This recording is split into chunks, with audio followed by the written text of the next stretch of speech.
Hey, me again. So today I'm here to talk to you guys about this book right here, Antifa Splatterpunk, which is edited by Eric Raglan. That name sounds familiar. It should. He's been on my channel a couple of times on different occasions. And a couple of months ago, I reviewed his debut, Nightmare Yearnings. By the way, Nightmare Yearnings is actually an audiobook now, so go ahead, get it, put it in your ears, listen to it, enjoy it, live it, breathe it, believe it. It's a great collection of 16 queer horror stories that will just blow your mind. Before we can begin, make sure to like and subscribe because that's very important. I know this, you know this.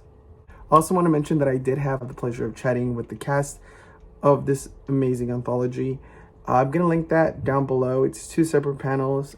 We had a blast chatting about these stories, so make sure to check that out as well.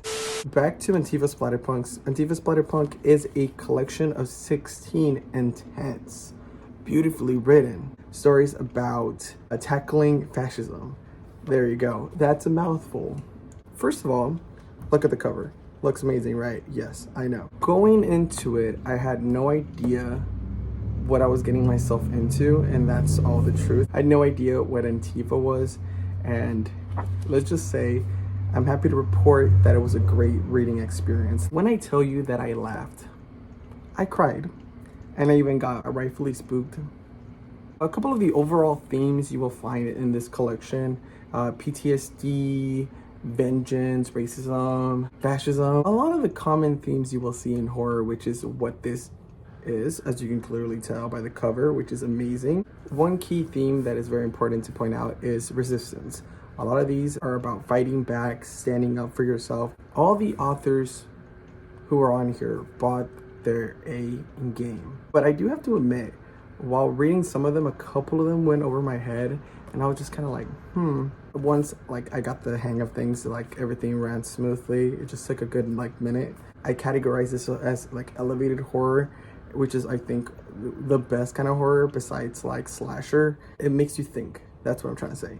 This kind of stories make you think. I think this collection does a great job of encapsulating anger, or what it feels to be enraged, which is funny because as a reader, I've never experienced anger while reading anything. I did catch myself getting really upset reading this, and I don't mean it it was pissing me off, but I was saying it evoked anger out of me, which I think is such an understated, underrated thing that an author can do. It's amazing when someone's words can move you to feel something. That's incredible. I was blown away.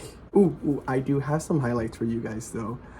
It's gonna be right here. First one is Red Brick, Blood and Honor, Box of Teeth, Ay Carmela, and Skin. Those are my highlights. I really enjoyed a lot of these stories, but these to me really stood out. If you decide to check out this collection, let me know which stories resonate with you. And also don't forget to pick up Eric's debut collection, which is as amazing. Audiobook is out now, so don't miss out on that. That's incredible. The rating for this book was a 5 out of 5. Duh. As you guys can see, I annotated the shit out of it. Really enjoyed it. You can see how many times I cried. I cried 2 times. Hopefully you guys enjoyed the video. Thank you guys so much for joining me today. I will see you guys at the next one. Antifa Splatterpunk, ladies and gentlemen. Peace and love.